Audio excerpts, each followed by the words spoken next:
keadaan rumah kami. Sudah tertimbun lumpur 1 meter, kayu. Kami ingin pertolongan. Pokoknya pemerintah ingin betul-betul melihat kami, karena rumah kami nggak bisa ditempati lagi.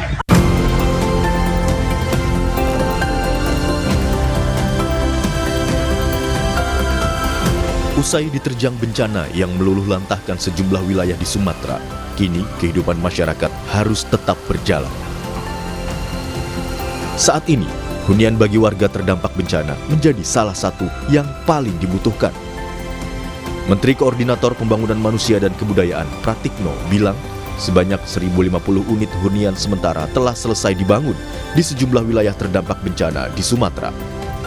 Pembangunan Huntara ini melibatkan berbagai pihak untuk mempercepat pemulihan bagi warga terdampak. Per 28 Desember, Huntara di 3 provinsi sudah mulai dibangun dan sebagian sudah selesai, yaitu sebanyak total proses pembangunan dan sebagian sudah selesai itu totalnya 1.050 unit hunian. Yang dibangun BNPB bersama daerah itu ada 450, sedangkan yang dibangun Danantara beserta jajaran BUMN itu 600 unit Huntara. Sementara itu, dalam keterangan tertulis, Sekretaris Kabinet Teddy Indrawijaya menyatakan Danantara sudah memulai pembangunan 15.000 rumah dari BUMN. BNPB telah memulai pembangunan 4.500 hunian sementara yang tersebar di 3 provinsi. Saat ini, percepatan pembangunan hunian bagi warga terdampak bencana di Sumatera memang menjadi prioritas karena menjadi salah satu yang paling dibutuhkan warga. Selain itu, pembangunan akses jalan seperti jembatan dan infrastruktur lainnya juga terus dilakukan. Tim Liputan, Kompas TV.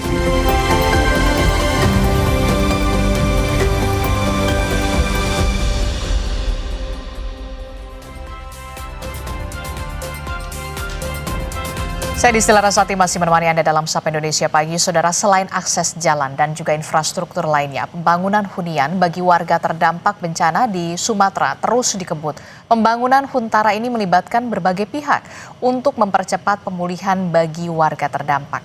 Berapa wilayah yang sudah mengajukan Huntara dan kapan target pembangunannya ini bisa selesai? Kita akan bahas bersama dengan Kepala Pusat Data Informasi dan Komunikasi BNPB, Pak Abdul Muhari, telah bergabung bersama kami melalui sambungan daring.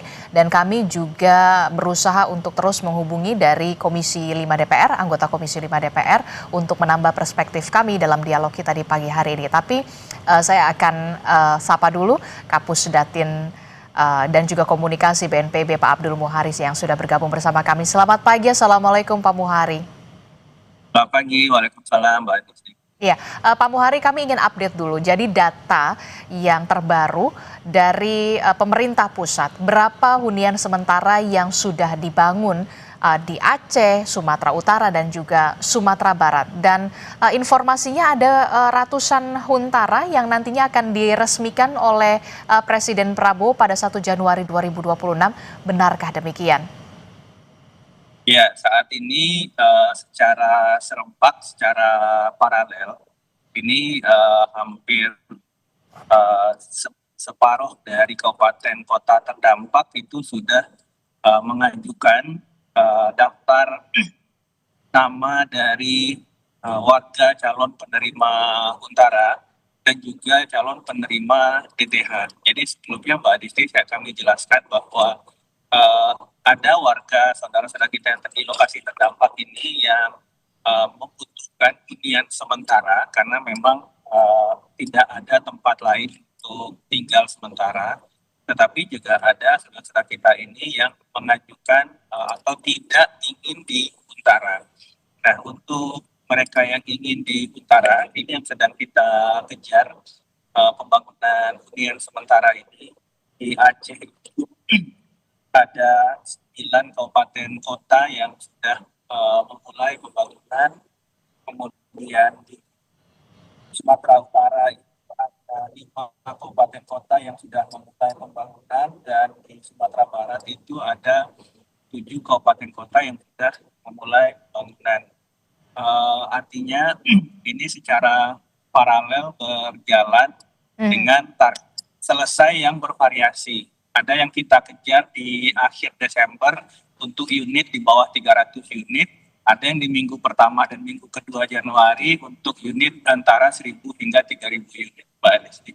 Oke, tapi begini, kita juga ingin tahu perbedaannya. Ini kan dari masa transisi ya Pak ya, dari masa tanggap darurat kemudian ke pemulihan.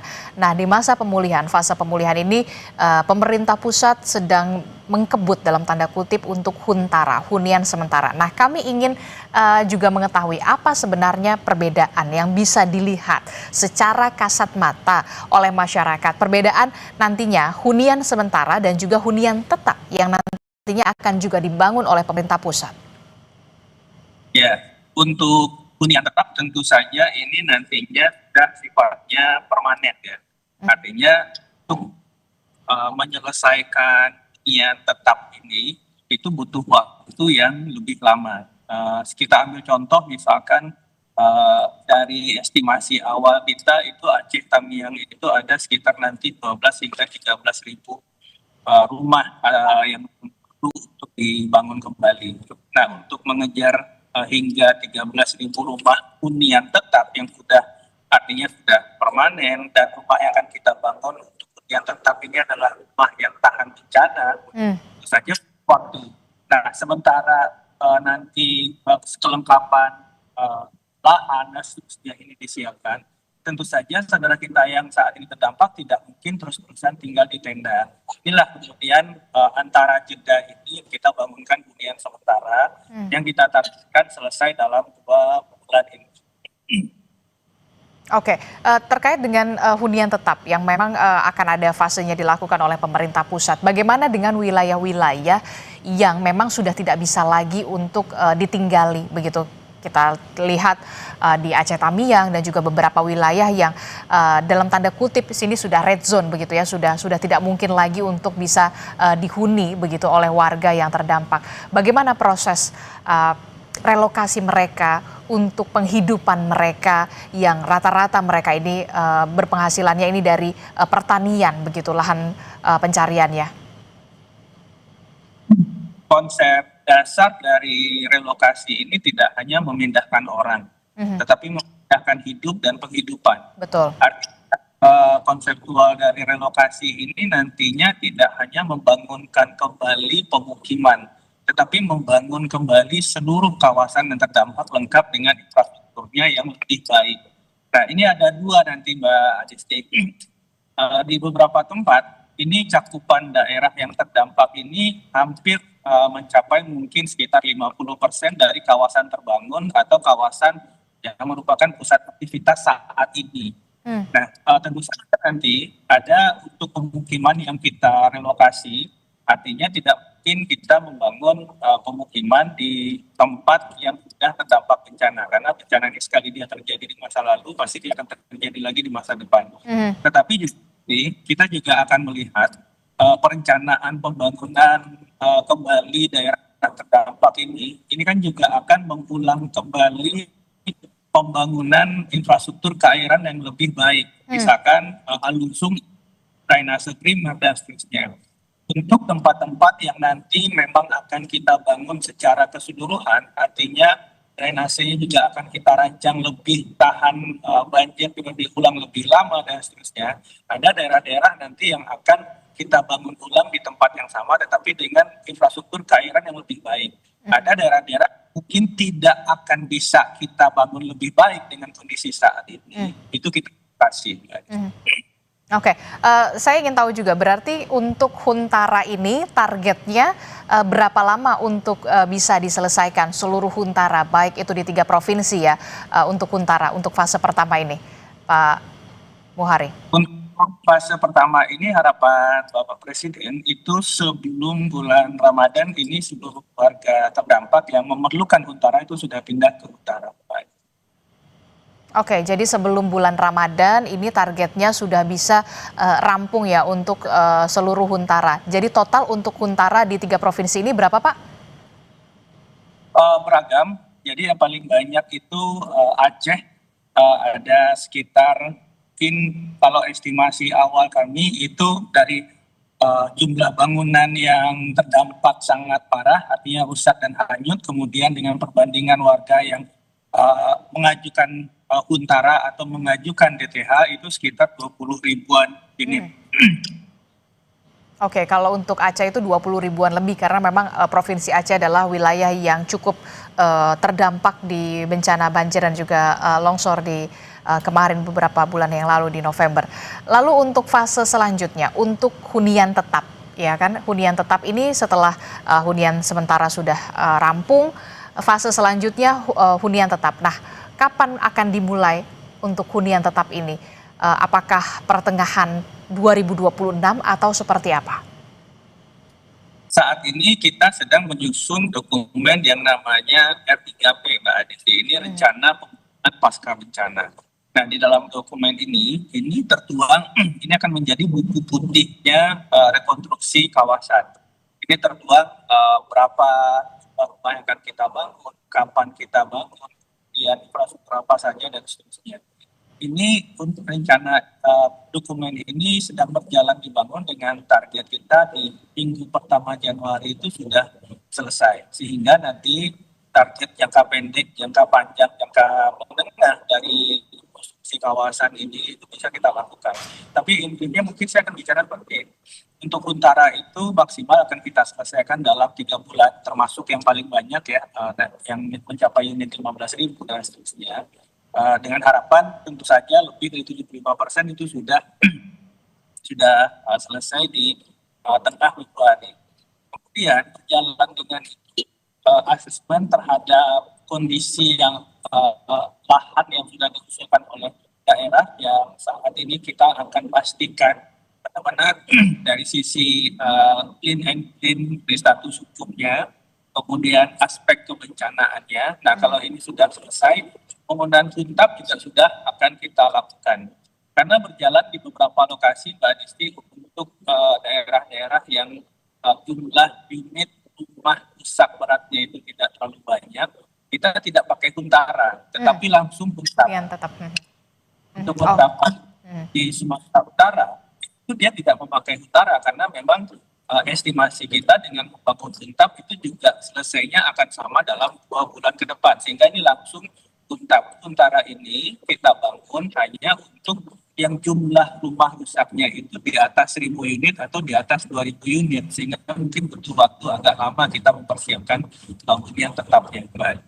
Oke, jadi kalau huntara itu dibuat atau didirikan kepada warga-warga yang memang lebih dari 1.000 warga yang terdampak dari bencana ini. Kemudian yang juga harus berjalan beriringan adalah soal infrastruktur. Di sana ada jembatan, kemudian jalan yang kemudian bisa mengakses masyarakat untuk bisa beraktivitas. Nah, bagaimana soal progres atau perkembangan dari pembangunan jalan dan juga jembatan serta infrastruktur lainnya untuk warga terdampak bencana di 3 provinsi tersebut, Pak Muhari?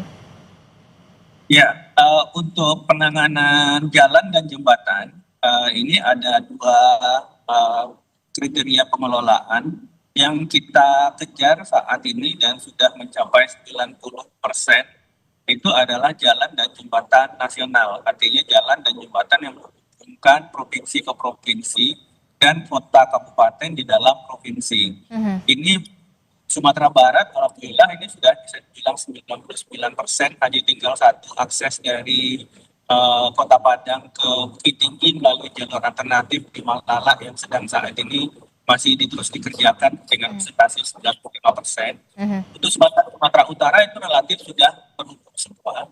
Untuk Aceh ini koridor lintas timur dan koridor lintas barat itu sudah terhubung. PR kami hanya untuk koridor tengah dari Biren ke Benar Meriah Takengon Kejaran ke Kota Cane. Ini jalur yang bukan kota-kota di daerah topografi tinggi di tengah Aceh. Untuk jalur timur, Medan Banda Aceh itu sudah terhubung. Kemudian Banda Aceh hingga ke Aceh bagian barat, sisir Aceh bagian barat itu juga sudah terhubung. Nah, sehingga setelah ini selesai, ini persentase keduanya sudah 99%. Ini nanti bisa memudahkan kita untuk membawa alat perangkat seterusnya untuk kemudian mencicil yang jembatan desa, jembatan kecamatan yang ini memang jumlahnya banyak, tetapi relatif bentangnya itu kecil-kecil sehingga tidak akan butuh waktu lama untuk menyelesaikannya. Sedang yang bentang besar ini, jembatan yang 150 meter, 60 meter itu jembatan nasional ini 99% sudah selesai. Nah, nanti di dalam 2-3 minggu ke depan kita akan kebut untuk yang jalan jembatan yang di kecamatan, di desa yang relatif lebarnya biasanya itu cuma 5-20 meter.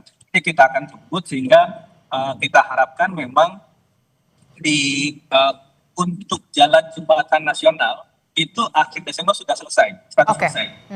Oke, jadi akhir Desember targetnya sudah selesai ya? 100%. Untuk jalan dan jembatan daerah, ini kita harapkan sampai minggu kedua Januari itu sudah bisa kita kejar. Ada satu lagi Mbak Desti, sebenarnya kunci untuk percepatan pemulihan aktivitas ekonomi masyarakat di kawasan terdampak ini ada dua, aksesibilitas jalan dan listrik. Karena kalau listrik sudah pulih, secara otomatis BTS bisa kembali bekerja, PDAM bisa merestart generator air, dan ekonomi masyarakat bisa bekerja. Nah, tapi memang PLN bisa masuk ke daerah-daerah di kecamatan-kecamatan di desa, tergantung nanti kita kecepatan kita untuk memperbaiki jembatan yang ada di dalam kabupaten, kecamatan, dan desa.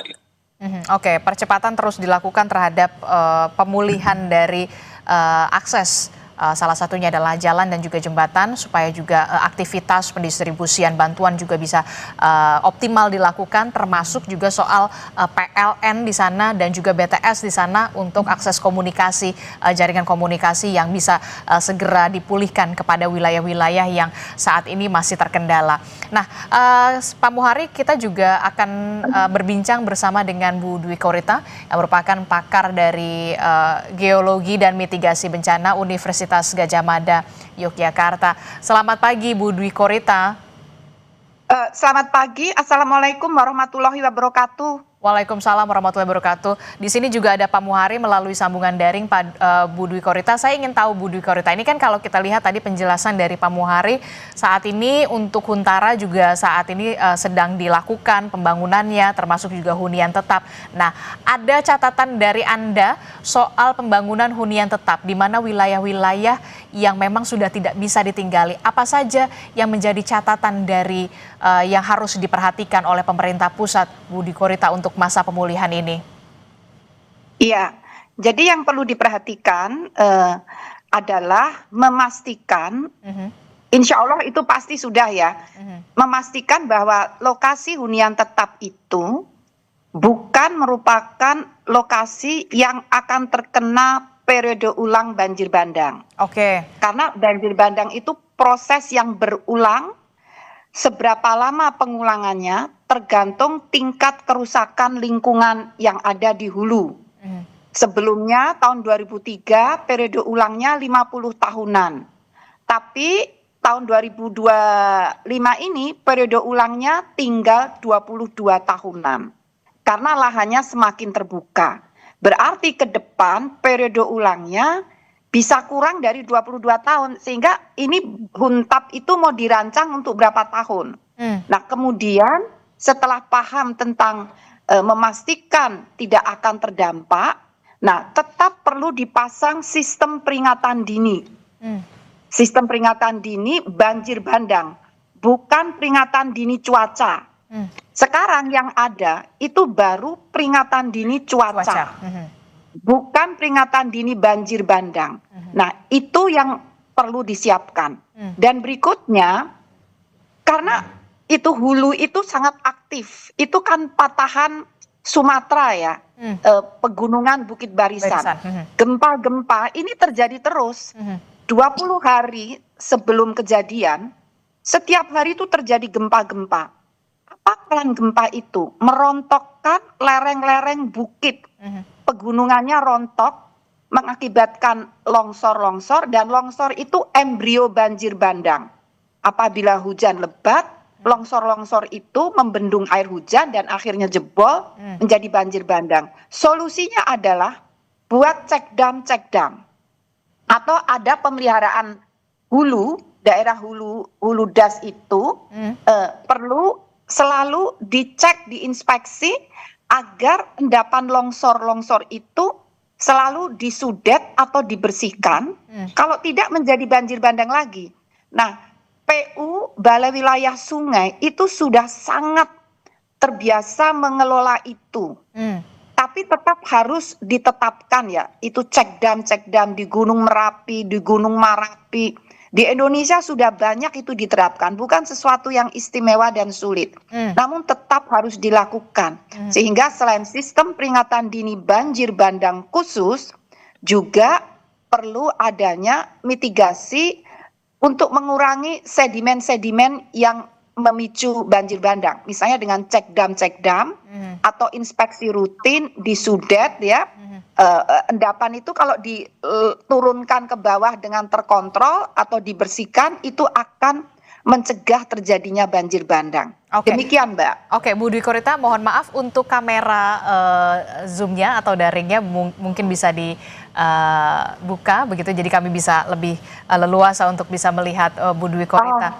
Baik, mohon maaf. Iya, termasuk. Nah, ini yang kemudian menjadi menarik juga adalah soal sistem peringatan dini banjir bandang. Tidak hanya soal sistem peringatan dini soal cuaca ekstrim, soal intensitas hujan, tapi kemudian yang menjadi pertanyaan, pemerintah saat ini apakah sudah memiliki sistem peringatan dini soal banjir bandang ini? Ini tentu saja menjadi penting khususnya di wilayah-wilayah yang rawan dari banjir bandang dan juga bencana longsor. Itu yang kemudian kan yang menjadi pertanyaan. Saya ingin ke Pak Muhari. Pak Muhari, apakah kemudian pemerintah pusat saat ini sudah memiliki sistem peringatan dini untuk banjir bandang, khususnya di wilayah-wilayah yang rawan bencana di sana? Ya, untuk sistem peringatan dini banjir bandang saat ini secara nasional memang kita belum punya ya, Pak. Tetapi yang sedang kita bangun bersama BNPB, BMKG, Badan Geologi, ini kita sedang sama-sama merancang sistem peringatan dini banjir bandang, kemudian mengintegrasikan sistem peringatan dini longsor. Ada beberapa titik secara scatter yang sudah dipasang secara terpisah tapi belum terintegrasi secara nasional. Kemudian juga satu hal mungkin juga sudah saatnya kita memiliki sendiri sistem peringatan dini siklon tropis ya. BMKG juga sudah menyampaikan, tapi lebih kita pertajam karena secara historis ini mulai dari siklon Flores 1973 ya, yang memakan korban hingga 1.500 orang. Itu ada beberapa kali historis siklon Dahlia, kemudian hingga terakhir itu Seroja. Meskipun kawasan kita di ekuator yang disebut Calm Belt, daerah yang tidak bisa terjangkau sampai siklon tropis di titik garis ekuator karena tetapi mungkin beberapa tahun terakhir frekuensi intensitas yang makin mendekat ke ekuator dan makin berdampak di Indonesia itu makin tinggi. Ini juga jadi perhatian kita dan saat ini sedang kita sistem peringatan dini. Pak Muhari, kami tidak terlalu jelas untuk mendengar suara Anda karena audio barnya mengecil begitu. Kami akan coba untuk memperbaiki lagi untuk jaringan komunikasi. Bu Dwi Korita, apa yang perlu diperhatikan oleh pemerintah pusat soal mitigasi begitu ya, pencegahan? Tidak hanya soal penanganan bencana, tapi kita harus mencegah dari bencana itu. Karena kita tahu Indonesia ini berada di wilayah yang rawan bencana. Tidak hanya soal sistem peringatan dini tsunami, kemudian juga harus ada sistem peringatan dini banjir bandang begitu ya. Saya sih berharap kita ini seperti Jepang begitu, memang sudah mitigasinya bisa sematang mungkin untuk dipersiapkan untuk bisa meminimalisasi dari korban jiwa dan juga korban luka nantinya. Bagus sekali itu pemikirannya. Kalau selama ini kan terkesan hit and run. Jadi ada bencana kita menghindar gitu ya, atau istilahnya hit and run. Nah, dibutuhkan sistem pencegahan atau mitigasi yang permanen. Dan menurut data BNPB, 95% bencana di Indonesia itu adalah hidrometeorologi.